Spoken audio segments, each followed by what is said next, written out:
Welcome to the Exploring Potential podcast, where we delve into the realm of unique and novel ideas within organizations.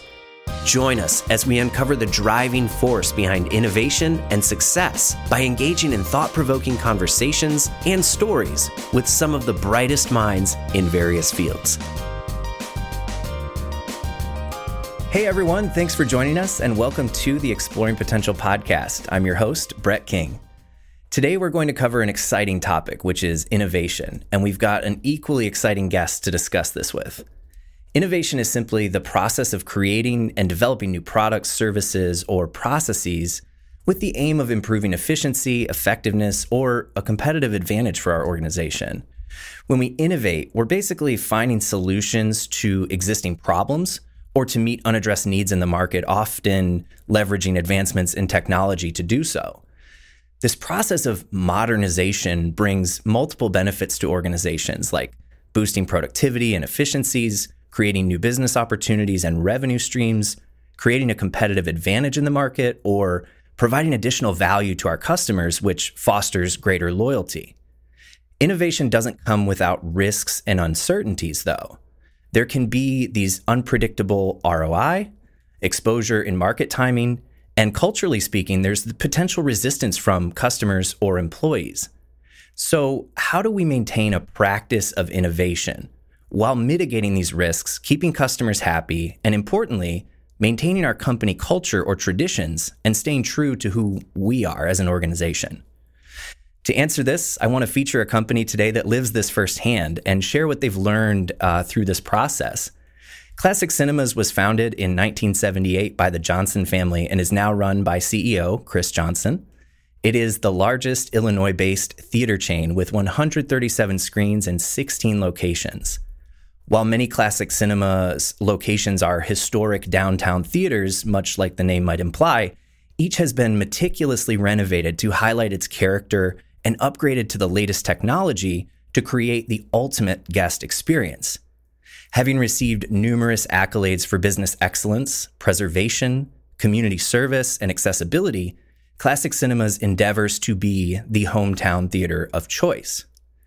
Now, before I introduce our guest today, I do want to take just a moment to thank today's sponsor.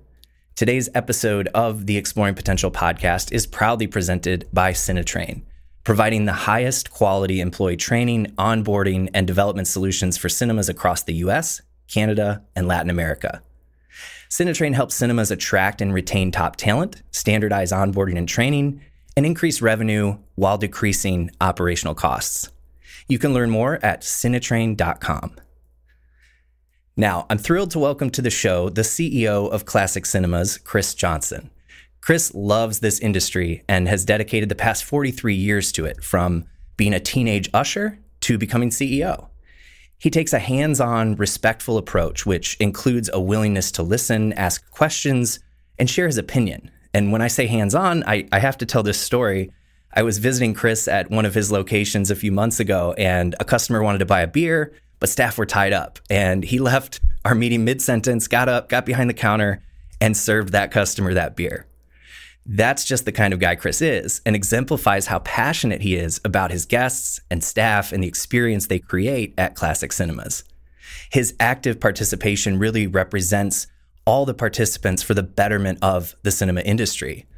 Chris is a tireless volunteer and advocate for exhibition, whether speaking to the press, studios, government, creatives, or helping his fellow exhibitors. He serves the National Association of Theater Owners on the executive board, along with several other committees and task forces, and is also the president of NATO of Illinois. He also serves on the NATO of Wisconsin and Upper Michigan board, and last but not least, the NAC board. Chris's main objective is to ensure we embrace and promote the cinema industry while fostering sensible business practices to help it thrive. He sincerely believes in this industry and has been deservedly honored most recently with the 2022 Paul J. Rogers Leadership Award at the Geneva Convention, the 2022 Best Cinema Refurbishment of the Year from the ICTA, and the Eric Lomas Show East Hall of Fame Class of 2023, which Chris shares this award with Willis and Shirley. While Chris is technically CEO, I believe he has another title he prefers, which is CPE, the Chief Popcorn Eater. I'm proud to introduce my friend and just one of the best people I know, Chris Johnson. Chris, welcome to the show. Thank you so much for taking the time. Thank you for having me, Brett. It's a pleasure. Looking forward to a great conversation today. We're going to have some fun today. But I spoke to a bit of this during the intro, but Chris, would you mind just giving just kind of a quick background and description of classic cinemas and your role? Sure. So I did start when actually it was back in the late 70s, and I was helping my dad clear out the Tivoli Theater. So I actually started when we had one theater and one screen, and it was more on, just physical nature of, turning this sort of tired theater that, we got into the business by accident. My dad was a landlord and the theater operator left. And so, his first and foremost was, let's clean up the place. And so that's where I got in. And then I became an usher.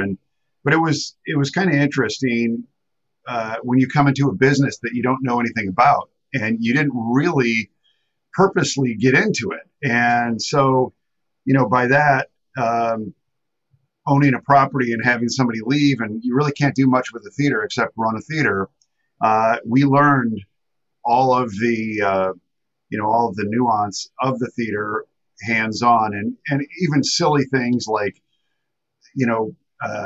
at the time, that's when a large drink was like 12 ounces, which hard to believe, but, putting ice in it, straws in it, lids on it, and how to make, fresh popcorn, all these little things that actually turned out to be sort of hooks later on in life with little, whether it be free refills on all sizes of popcorn and drinks. But anyways, classic cinema started then, kind of when downtowns were out of favor, and the malls were happening, and so we bought another downtown theater and fixed it up. And really, we were in the discount business, the $1.50 movie ticket for a long while. And we had one outlying theater that we ran first run, and it was our first multiplex in December of '84. But it wasn't really until the '90s when we got into first run business, and that was after video rental had kind of taken hold, and so the sub run or the discount theaters movies were sort of getting a little close to that videotape, and so we needed to make some changes. So we did that, and then we just started acquiring more and more theaters, and candidly, we were up to 20 theaters at the end of the '90s, early 2000s, very early 2000s, and then kind of things all shifted, and we pulled back and got rid of the dead weight and really kind of perfected our model, and then grew to what we are today. But definitely without it wasn't a straight path, and there was a lot of sort of inflection points that we addressed, and luckily we came out each time on the right in the right place. But we kind of stuck to this mission of within 2 hours of my office, which sort of on one hand limits your your opportunity, but on the other hand, it helps you concentrate and really focus. And I think that focus and ability to serve, that community, even just a simple thing, like we employ a full-time painter. They paint nonstop. Every year, every day, they're painting. I'm guessing most theater companies don't have a full-time painter, but we do. And part of that is just because of the proximity to our office, and just little things like that really allow us to be different. So we grew. We all sorts of different technological changes, also industry changes with there used to be competitive zones where you couldn't get a picture, and that all went away, and and then just all sorts of things. Obviously, there was the shutdown and supply shortages, but we've seemed to be able to navigate the environment and make classic cinemas what it is today. And I'm happy to report that actually our sales in 2023 are, the last 12 months are higher than they've been at any point during our, our 45 years in business. Wow. So we've come back. We're here. Come back full strength, and then some. That's awesome. And I appreciate all of that. I think there are several things about what you said that really stick out to me that, because as we talk about innovation, right? Sometimes innovation is forced upon us out of necessity, or changing the way we do things that you've had to navigate, like you said, sometimes that can be good from removing kind of the exclusivity of those zones, where you can get a picture, that's a good one. Or on the negative side, navigating COVID and, all that entailed that. But one thing that really stuck out to me about, as you were talking, that you really stayed, that I feel like must contribute to the success of your innovation and change, is that you stay mission focused. Like, I like that you have like kind of a hard rule of where you'll open, a hard rule of kind of how you do things. And it seems like that is a big part of successful change management, successful innovation, because you have kind of a guiding light. Would you say that's true? Absolutely. Sometimes even in the same vein, we operate what they call traditional theaters, and there's, been this pressure to do the dining cinema and other things like that. And again, that is innovation, but knowing who you are and what your strengths are. I'm not a restaurateur, and so not going down that path actually was smart for us, because I would do a mediocre job. I'd give it my best, but I don't have a lot of faith that I would do it well. And so let other people take that route, whereas I'm going to be laser focused on, all right, I'm going to offer this, let's call it a traditional offering, but I'm going to put these hooks into that traditional offering that make it an elevated experience. I use the word affordable luxury, and I mean it from the idea that, once you decide you're going to go out of your house, where are you going to go? Well, you're going to go somewhere that makes you feel comfortable, welcome, and it provides, aside from the experience, it's there's a value there, and value is a combination of quality and price. I certainly, while I think we're affordable, the quality side of it is where I kind of live and breathe. But yeah, I mean, knowing, having a plan and what you're willing and not willing to do is very helpful. If you tried everything that came down the way, you're going to get into trouble. And even the one part that I didn't mention was the conversion to digital cinema, and there was a lot of nuance in that I can speak to that really, I think we made the conversion back in 2011, and the way that we went about it is still paying dividends to this day. And just talking about that is, instead of replacing some of the projectors and like older digital ones and film projectors, we replaced every single projector in our company, and we changed them all with the exact same projector. We were actually the first theater company in the entire country to do 4K when nobody knew what 4K was. That was back in 2011. Wow. And by doing it, they just rolled out this machine, and by doing that, the projectors have stood the test of time, but they didn't, the other ones end of lifed quite a bit ago, and the ones that we have still go. And it's kind of that Southwest plane model where, hey, we're going to fly the 737. Yeah, there's going to be slight little variations, but that way we can have a depot in our office so we can run parts out instantly and fix things. It's just, it's a little innovation that nobody would ever really know. But if I go into the explanation of how it impacts them, they'll be like, oh yeah, okay, I see that. Like you have brighter light on the screen or whatever it might be. Right. But anyways, that's a lot of too much information on that. But the idea is knowing the lane you want to be in and staying in it, or if innovation presents itself, really evaluating it and seeing if you want to go down that road. That's so well put. Your ability to focus and stay in your lane has allowed you to innovate in ways that create those efficiencies. Like I kind of talked about in the beginning, the benefits to innovation, right? The projectors are a perfect example of creating efficiencies by innovating. But I think such a powerful tip that we've started right out of the gate with that people can take away from this is staying laser focused on your mission, on, who you are when you're innovating will allow you to really maximize the efforts of that innovation. And I think, again, you mentioned your focus and quality and how important quality is to you. And so you've innovated from everything from moving from when you recognized with video rentals, moving to first run. You kind of made that change. That's a quality experience for the guests as well. To, if we go all the way back to adding ice and lids to the cups early on, to keep those guests happy. Sometimes innovation happens out of necessity.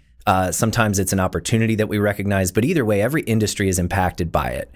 What are some other ways that Classic Cinemas has had to adapt over the years where you've innovated, and why did you do so? Well, there's an interesting one that we were one of the first to do 3D in the marketplace, and we really leaned into it and had success.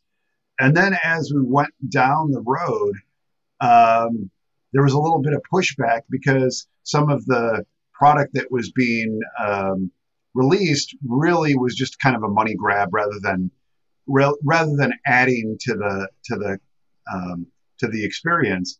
I surveyed all my guests, and I found it was amazing that 30% didn't want it whatsoever. 30% were like, eh, and possibly 30% liked it, but it really was starting to wane. And here was an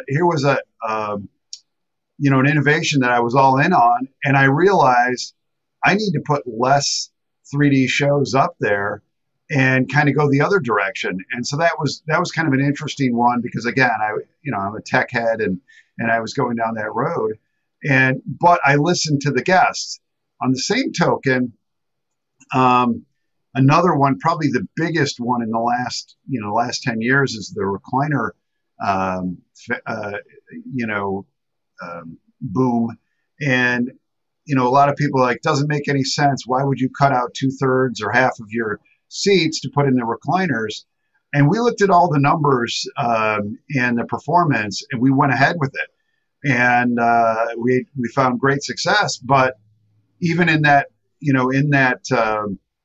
space, some people are like, oh, that's a fad. And I'm like, that's not a fad. That's comfort. And comfort isn't, a fad. That's like, is air conditioning a fad? And so anyways, we went down the recliner route, and we've since found, okay, we put in the recliners.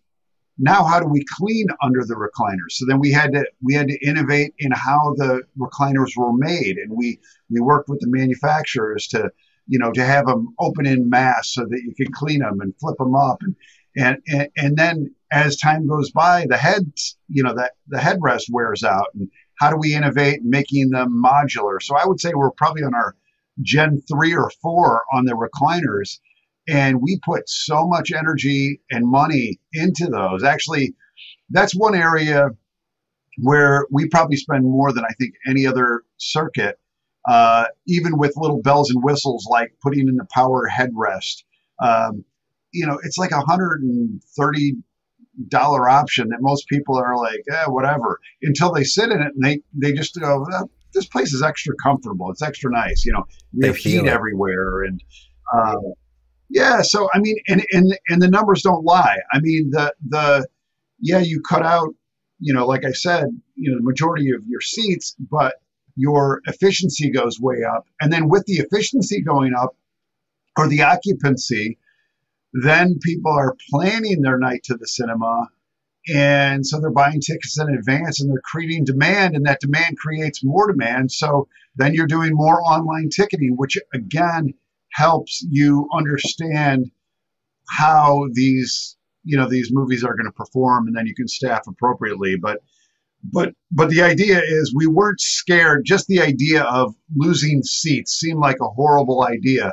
But then, letting the numbers prove it out, letting the guest response prove it out, just made perfect sense. So that was one where we really leaned into, and it made all the difference in the world.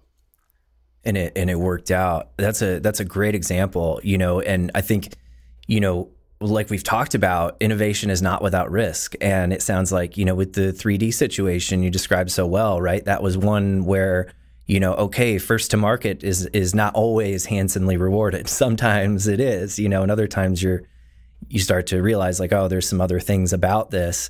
And with the recliners, you kind of turned it over in several ways, which I'm sure you did with 3D as well, turned it over in several ways. And like you said, maybe it wasn't perfect out of the gate. But you said you're on the third or fourth generation of kind of innovating the innovation of recliners. So sometimes it's not always, just binary, which the 3D isn't necessarily either. I wouldn't, say it's either a success or failure. It just depends on, it's still an option. Right. But I think, with the recliners, for instance, there's kind of this innovation on top of the innovation that had allowed you to create an even more ideal experience the more you learned as you got in early. And then the more you learned, you kind of built off of that. Definitely. And I think the other thing too, innovation, I look at like the iPhone. Apple did not invent the touchscreen phone. What they did was they saw competitors doing it, and they elevated the experience. And the same thing in many of the things that I do, whether it be the recliners, even one that has been very successful for me is ices, the frozen carbonated beverage, otherwise known as Slurpees at 7-Eleven. I looked at the frenzy that my kids would have going into a 7-Eleven and making their own icy. And I'm like, we're serving these ices from behind the counter, and there's not that excitement that when you go into the 7-Eleven and you're making your own. And so I'm like, hey, let's try this self-serve. And everybody told us, they said, don't do the self-serve. It's really messy and it's terrible. And, and you'll have so much waste. Well, I did it, and it's messy and there's waste, but our sales doubled. And wow. I'm like, I'll take a little mess, I'll take a little waste to double my sales. Not a problem at all. And so we really went hard. And now every one of our locations has an icy machine. Every one of them has it as a self-serve. And we've upped the number of flavors to 4 flavors. And, normally you go into a theater and there's 1 or 2. And, we have 4. In some places we have 5. And I'm going to work it up. I'm going to be known as that fun place. And it's not just little kids, mom and dad like it too. So definitely the idea of seeing other market situations. Another one, we used to go to basketball games or sporting events, and they throw T-shirts into the audience. And, people kill themselves over getting a T-shirt. And so we would have these Wednesday morning movie series during the summer. I'm like, we got to have a T-shirt to throw out. And again, you would never really think about doing that in a movie theater, but we had these packed auditoriums, and we're throwing out this T-shirt. It says, I love movies. And on the back, it was, classic cinemas, but people loved it. And so, again, observing, even our mints, we hand out mints when you leave the theater. I didn't invent handing out, mints, but it just seemed like a good thing, a way to connect with the guests. So I look at things that make me happy when I'm out, and so that's what I try to do. So a lot of my innovation, I might be first or second to the market in the theater space, but I probably sort of grabbed the concept from another place. So I think Right. being a good observer and listener and is really important to figuring out how to put forth a successful product.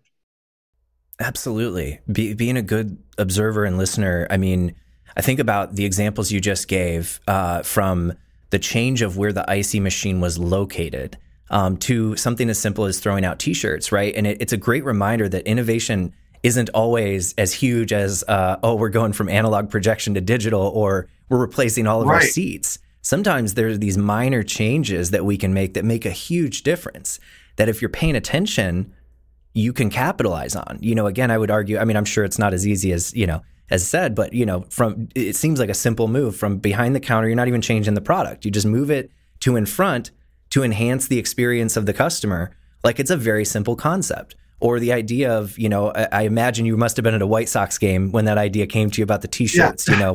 You were probably pushing over some kid to get that shirt, and Yeah. no, I'm just kidding.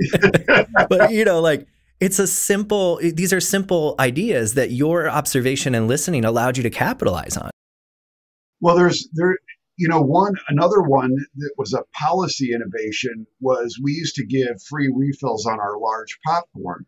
And while cleaning the theaters, I would find these large popcorns with half the popcorn still left because they probably got a refill and they didn't really want to eat it all. So I went ahead and this was, kind of very taboo. Well, first of all, any popcorn refill, when we put those in, were very, were few and far between.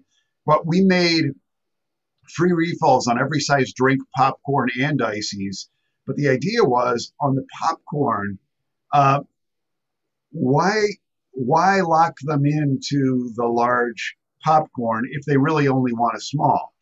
And what we found was, like, my wife, she doesn't like to share popcorn with me because she has a rule: you can't eat popcorn until the movie starts. And I'm already done with my popcorn by the time the movie starts. Well, right, so, you're the chief popcorn eater. I mean, you're all over. That's right.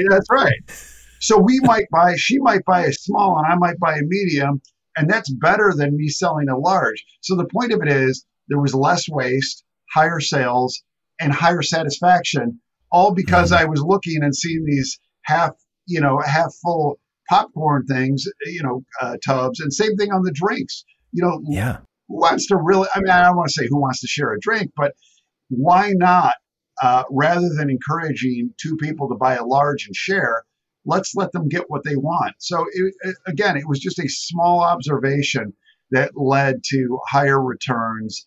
And the other thing that I think that is a common mistake is when you get a very a minority audience that does something bad, like self-serve candy. Somebody like takes one, or so you have more waste. But that impulse sells, kind of like the ices. You sell so much more that you can afford to have a little bit of waste for those that, sort of cheat the system. And so, you don't want to have 100 different rules just because there's a few bad apples. And so I always, one of my philosophies is, is eliminating the word no. How do we do that? How do we make things so that we're not saying no? Even on like loyalty points, we have you earn points, which are essentially dollars, but there's no restrictions on redeeming them. I don't care what you redeem them on because we're going to pay that money. So if I use the example of, well, I don't want to name any names, but maybe a large electronics retailer, when they send me coupons for 10% off and I can't use them on Samsung, Apple,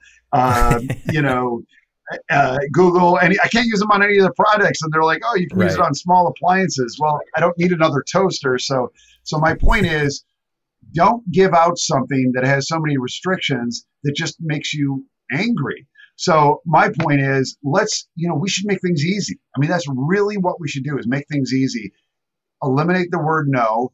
And then the other thing too is, when there is an issue, and I really think innovation around the guest experience is about that communication and how fast you respond. Because even if there is an issue, that's an opportunity. And people can't believe how quickly we respond and how quickly we take care of a situation. Sometimes we give away too much, and we probably shouldn't. But you know what? The way we look at it is, let's move on. Let's take care of whatever somebody feels is wrong. And now, if they do it every time, we're going to have to cut them off. But the idea is, how do we move on to the good and the positive, and not focus on the negative, and never elevate, any sort of a disagreement. Right. I think, you clearly, I know you personally, but also the theater has such a focus on the customer, the guest experience rather. So many of your innovations have come from looking directly at that experience, from make the ices fun to, people are wasting large popcorn. Like, let's just give them what they want. Which in that case, minimum investment, right? For a large return, because that's just a change in policy. Maybe you had to change some signage, but like otherwise, I imagine there's very minimal investment to make that change. Absolutely. Even one that we did, which was, our 30-minute guarantee, and we made a big deal of it. Within the first 30 minutes of the presentation, we'll give you your money back. And for any reason, we don't care. You didn't like the movie, you wanted to go home, we don't care. And we made a big deal about it, and everybody loved it. And probably most places do it, but we just hyped it up, and nobody ever takes advantage of it, because once you sit down, and when they do take advantage of it, it's a real necessity. It's like, yeah, hey, I just got a call from my babysitter and something happened, or I got to run. I don't care why you got to go. I just want you to come back the next time.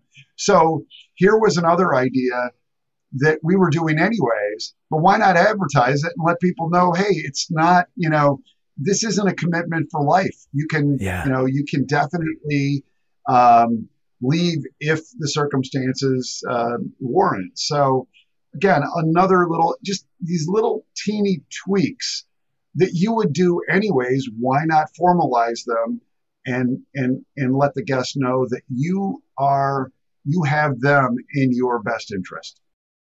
Right. You're receiving this goodwill by just promoting, like you said, something you're doing anyway, but putting it out there like loudly. Once again, minimal investment, I'm sure, very high returns. Which again, I go back to your point of listening and observing. Like, that's how you've made those things happen, and paying attention to those pieces. And again, I go back to, you're so customer first, and it's such a key part of your culture. I want to ask you a little more about, I believe you refer to it as the classic spirit. What does that mean to you, and how does that show up for your guests and employees? Yeah, look, everybody, I was kind of mentioning earlier that, you can watch movies at home and all that good stuff, but when you decide to come out of the house, you want to have a great time, an enjoyable time. And we need to embrace that and welcome you, with open arms. And so that spirit really is, how do we eliminate roadblocks? How do we make, just a regular experience, maybe elevated a bit? I'll give an example, and I'm going off point here, but I ate once at a 3-star Michelin restaurant, and it was very expensive, and I was like, whatever. And we were leaving, and the proprietor, the namesake, said, "Hey, you want a tour of the kitchen and everything?" And I'm like, whoa. And he's like, it'll be $70. And I'm like, and he's like, I'm just kidding, and he brought us through, he brought us through the kitchen and showed us everything. My whole opinion of the place went from like, wow, that was a little overpriced, and was like, this guy gets it, the detail, Mm. the experience. So even sort of that impromptu, like, you know, giving somebody a little tour of something, letting them do something, maybe whatever it is, helping out that guest. I mean, we've had people, like, oh, I love this actor or something, and we'll have a little, we'll send over like a poster or something to them, or something little. It's just kind of taking it that extra bit. But I think the biggest thing is just acknowledging their presence, and even Hmm. things, again, taking away from competitors like Chick-fil-A, who says my pleasure instead of saying no, no problem. It's like, of course, it's our pleasure to serve you, not no problem. Why would it be a problem? In some places you go and it's like, oh, I'm glad it's not a problem.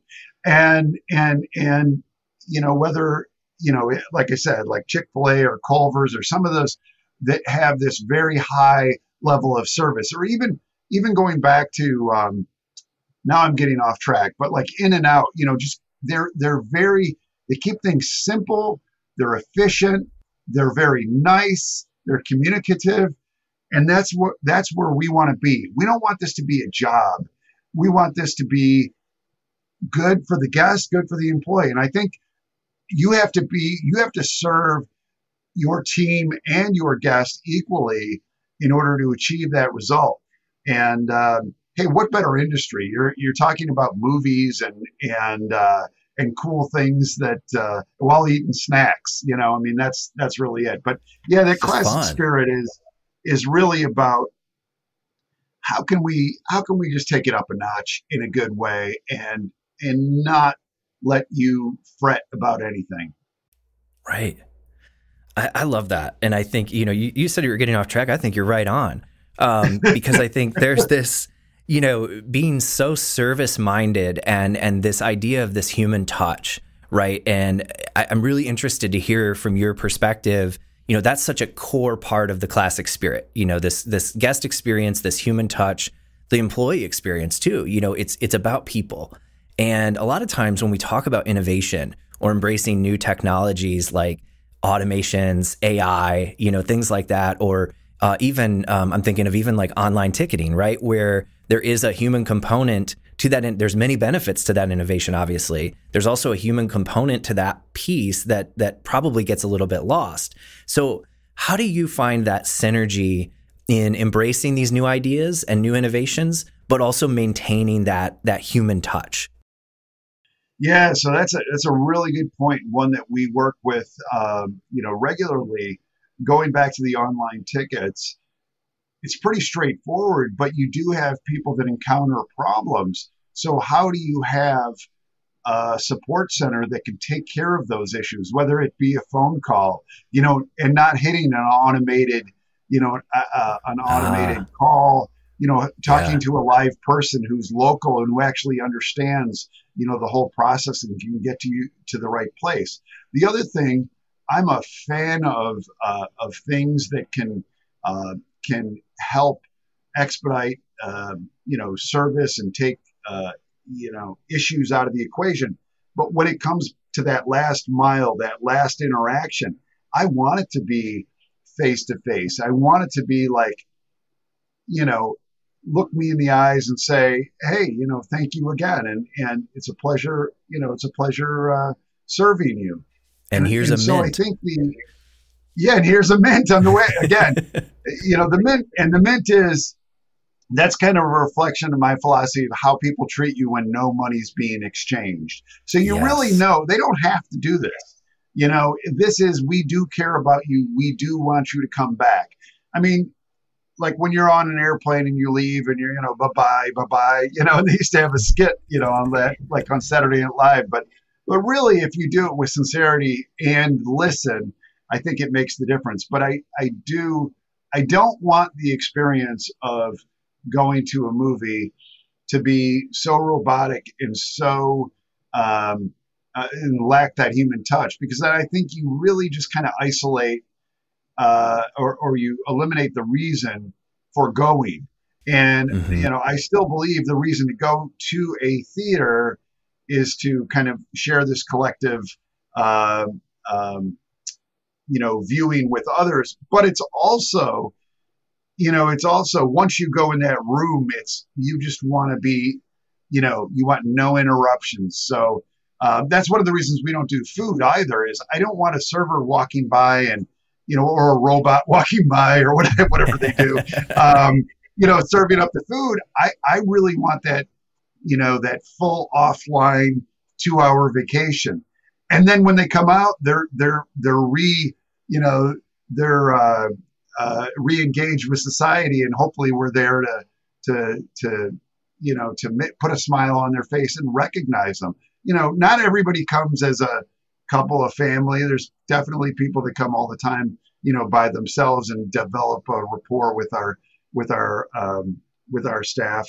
So I definitely think there is a nuance, and when you address that that customer element, and Chick-fil-A again is such a great example. They really Yes. just, I mean, they have good food and it's good value, but I think they really just make you feel like you're special and you're wanted and your money isn't wasted with them. And that's how I want to feel, or that's how I want to treat my guests. And how you want to feel, right? You're creating an Yeah, experience that you would want yourself. absolutely. Yeah, that's. There is, yeah, I'm sorry to interrupt, but But please, I, please. I know when I go to a restaurant and it's just mediocre and it's slow and the food's okay and the server doesn't feel like they're engaged, I'm like, I just wasted my money, whether it's, Hmm. $20 or $100. But if somebody is really attentive and great, it's like, I just feel I want to go back there. I want to enjoy that. I want to recommend it. And I just think there's such a difference, and it's very slight between, mediocre and mediocre to poor and to excellent. And Yeah. so that's what we try to do is we want to live in that excellent column. And if we're not, we're going to do everything we can to get you there. And it seems like everything you've said that move us to this excellent column, right, is always keeping people in mind when you're making these changes. I mean, I feel like every single Yeah. example that you've given in this conversation was really people focused, and adding that human experience, that human touch, even down to your experience you had at the Michelin restaurant, right? Yeah. It took you from a mediocre experience to now you're a raving fan, right? And it was as Yeah. simple as that human interaction in, let me offer this guy a free tour of the kitchen. And Yeah. I love that they told you it was $70 first. Yeah. I mean, he was, wow, that's an messing with upsell. me. Yeah. But I think he sensed that that we were like, hey, whatever. And I mean, this is going way back in time, but that's even the point. I mean, Yeah. that was so long ago, and I remember it to this day. Yep. These impromptu, unexpected positives just can mean the difference. Of being a customer to being a fan, a promoter, whatever you want to call it, and that's what we need. It's so hard to get the messaging out there. The best thing to do is to have your guest, your fan base to evangelize your product, and that's what we want. They do the marketing for you at that point, and Exactly. get that message out. And what really sticks out is going back to your experience at the restaurant. That doesn't happen without observation and listening, which has been a theme of this conversation. Right? To your point, it was like, I think he observed that we were just kind of so, and it had he not been paying attention, right, then you wouldn't have this core memory to this day. And you've taken that. Right. I'm sure it's influenced your business decisions. I'm sure it's influenced you at a personal level, right? Like the fact that you're telling this story years later. Absolutely. But that doesn't happen without listening and observing. Yep. No, I couldn't agree more. And even some of the technology that we employ, and I think that's what we were talking. If it's kiosk, whether it's mobile, you need to look at the user experience on that and how is it making it simple, not going too far. There's always that, Right. hey, I want to upsell them to this other product, but at the same time, I don't want to inundate them with prompts and keystrokes and stuff to make it like, why did I go? Why did I go to this other way of purchasing tickets? So I was just actually this last weekend, I was in New York City, and I was super impressed that they changed their subway from, you used to have to buy a ticket or you had to have the app or whatever, but for out of town folks, that was kind of a pain in the neck. Now you can just use your Apple Pay or Google Pay and just tap and just go nice. right in. So you don't have to buy any tickets, but they didn't do so they have this great innovation, but they didn't really advertise it anywhere. And so, but I'm like, how cool is that because you don't want to, it's like frequency cards. You don't want to have a wallet full of loyalty cards, Right. and just like on your phone, you don't want to have like a phone filled up with these apps that you use. I mean, I go to New York maybe once or twice a year. I don't want to put the app on there. But now I'm like, I'm going to use the subway all the time. I just tap and go. So so they got it 90% right. Now they just got to advertise that this happens. But I instantly told friends, I'm like, wow, this is so cool. Because we were in Boston the day before, and you had to buy the ticket and the app and all that other stuff. So again, that's where innovation shines, and I think can really make a difference. But you got to tell people about it too. That's right. Because even the most simple innovations or most simple changes are worth telling people about. Right. Similar to your 30-minute guarantee. It's like, cool, it's just a policy, right? But let's utilize that and put it out there. And now that I'm having this conversation, I'm thinking we have been, so the industry specification for light level is 14-foot Lamberts, and we strive to do 16-foot Lamberts or higher. But I just realized we don't tell anybody that. Only I tell people when when they're stuck in a corner with me and I geek out a little bit on my technology. But, like that New York subway, I need to tell people about that. So note to self, some of these little things that we do need to spread the word and go, hey, when you come to our theaters, it seems like it's brighter, it's crisper, it's nicer. And here's all the reasons why. It's light level, it's screen type, it's sound. But I don't.